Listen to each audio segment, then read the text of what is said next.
तुम अकेली आ रही हो? मिखाइल कहाँ है? तानिया उसने माजरत कर ली थी, कह रहा था कि वो आज बहुत बिजी है।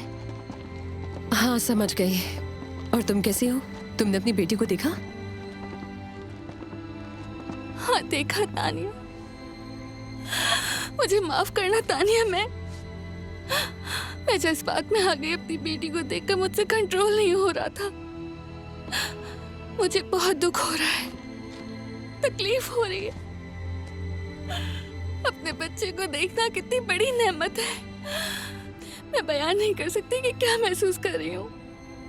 मेरा अभी रेस्टोरेंट जाने का दिल नहीं कर रहा। पता नहीं तुमने ये सब कैसे बर्दाश्त किया। चलो आओ, मैं तुम्हें घर छोड़ देती हूँ। नहीं तानिया, मेरे लिए इस वक्त अकेला रहना ही बेहतर है।